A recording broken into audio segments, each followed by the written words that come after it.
Hello friends, कैसे हो आप सब। मैं हूँ प्रीति। आज मैं आपको सिखाऊंगी राजस्थानी फेमस खिचड़ा, जो कि मारवाड़ियों का और राजस्थानियों का बहुत ही फेमस आइटम है ये।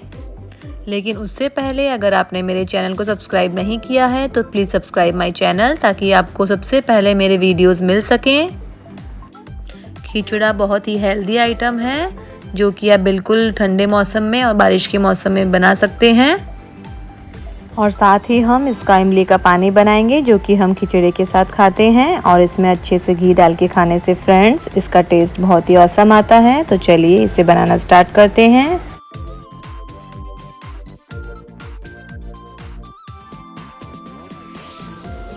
यहाँ पे मैंने 1 कटोरी छिलके वाले गेहूँ लिए हैं और 1 कटोरी ही मूंग लिया है। ये गेहूँ जो हैं वो छड़ेले गेहूँ बोलते हैं इनको, वो मार्केट में मिल जाते हैं। अगर आपको मार्केट में नहीं मिले तो इसे घर पे भी बना सकते हैं। छिलके वाले गेहूँ बनाने के लिए आप गेहूँ को पानी में भिगा दीजिए 1 घंटा। फिर उसका पानी निकाल के उसे मिक्सी में पीसना है। थोड़ा सा क्रश हो जाए तब उसे धूप में सुखा के एक थाली पे, और आप उसे छान के यूज़ कर सकते हैं। यहाँ पे मैंने गेहूँ और मूंग को अच्छे से पानी से धो के इसको मैंने 2 घंटे के लिए भिगा दिया था। यहाँ पे आप देखिए फ्रेंड्स, भीगने के बाद में गेहूँ और मूंग जो है वो बिल्कुल अच्छे से फूल चुके हैं। तो इन्हें फिर से कटोरी की हेल्प से नाप के कुकर में डालेंगे।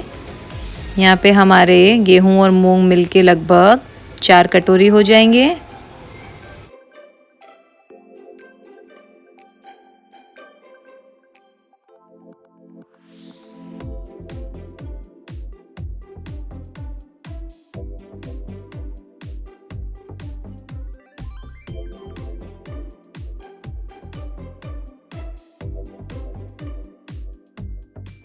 और हम उसी कटोरी की हेल्प से पानी को नाप के लेंगे। जितने हमारे मूंग और गेहूं थे उससे डबल हमें पानी लेना है। लेकिन यहाँ पे अभी हम इसमें सिर्फ 6 कटोरी पानी लेंगे। यहाँ पे हम 2 कटोरी पानी जो है उसको बचा के रखेंगे, वो हम लास्ट में डालेंगे जब हमारा खिचड़ा रेडी हो जाएगा। क्योंकि खिचड़ा रेडी होने के बाद में बहुत टाइट हो जाता है, तो उसी टाइम पे हम हमारा 2 कटोरी पानी यूज़ करेंगे। और हमें ये भी ध्यान रखना है कि हमारा जो कुकर है वो पानी से बिल्कुल ऊपर तक नहीं भरे, क्योंकि जब सीटी आएगी तो पानी उछलेगा फ्रेंड्स। इसीलिए हमें कुकर को थोड़ा खाली रखना है। फिर हमें इसमें लगभग 1.5 चम्मच नमक डालना है। फिर हम इसे चम्मच की हेल्प से मिक्स कर लेंगे और इस पर ढक्कन लगा के गैस का फ्लेम हाई कर देंगे। फ्रेंड्स, इसमें हमें हाई फ्लेम पे 1 सीटी लगानी है और फिर लो फ्लेम करके 4 से 5 सीटी लगानी है। फिर हम इसके इमली के पानी को रेडी कर लेंगे। यहाँ पे मैंने लगभग 100 ग्राम इमली ली है। इमली को मैंने 1 घंटे के लिए भिगा दिया था। फिर इसे हाथों की हेल्प से मैश कर लेंगे अच्छे से, ताकि इसमें इमली का पूरा कस आ जाए। इमली भिगाते वक्त मैंने इसमें लगभग 4 से 5 कटोरी पानी का यूज़ किया है।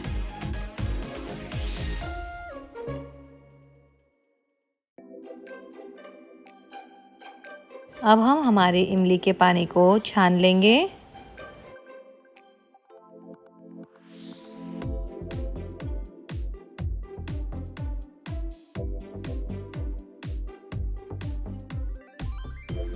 अब देखिए फ्रेंड्स, हमारे इमली जो है वो पानी में कितने अच्छे से डिज़ोल्व हो चुकी है, जैसे कि हमने हाथों की हेल्प से इसे मैश किया था। अब इसे अच्छे से चम्मच की हेल्प से दबा दबा के पूरा अच्छे से छान लेंगे।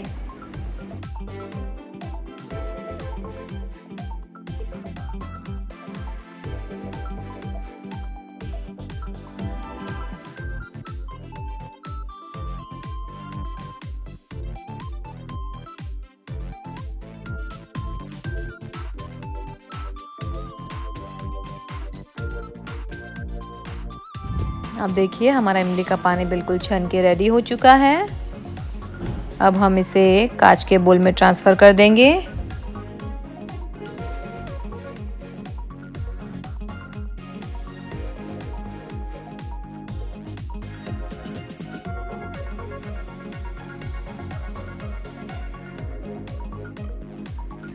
फिर हम इसमें लगभग 1 कटोरी चीनी ऐड करेंगे।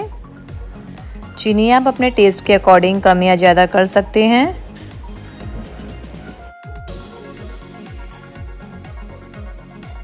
फिर यहाँ पे मैंने काला नमक और काली मिर्च का पाउडर मिक्स करके रखा है, वो मैंने हाफ चम्मच इसमें ऐड किया है।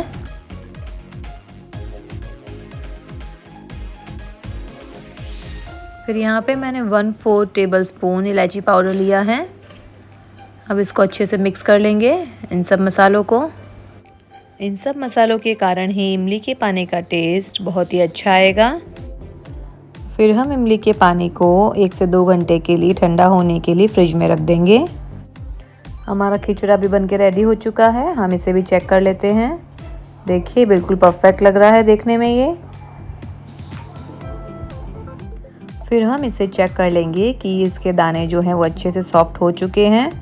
इसको हम कुछ इस तरह से उंगली में दबा के देखेंगे, ये बिल्कुल अच्छे से दब रहे हैं, मतलब अच्छे से सीज चुके हैं।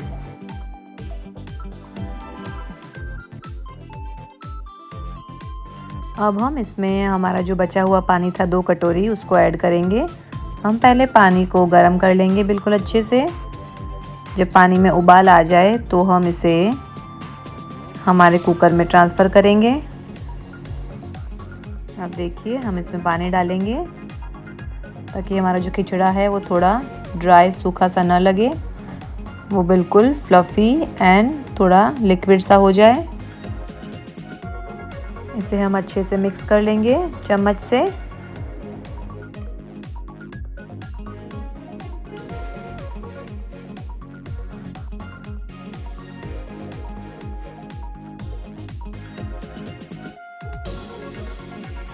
फिर हमें इसमें फिर से 2 से 3 सीटी लगानी है हाई फ्लेम पे और हमारा खिचड़ा बनके रेडी हो जाएगा। तो देखिए हमारा खिचड़ा बनके बिल्कुल रेडी हो चुका है। ये देखने में जितना ब्यूटीफुल है, खाने में उतना ही डिलीशियस। तो आप भी इस रेसिपी को ज़रूर ट्राई करें और अपना एक्सपीरियंस हमारे साथ ज़रूर शेयर करें। तो अगर आपको ये रेसिपी पसंद आई हो तो please like and share my video and also subscribe my channel, ताकि आपको मेरे सारे वीडियो सबसे पहले मिल सकें। So see you, bye bye, see you in next video.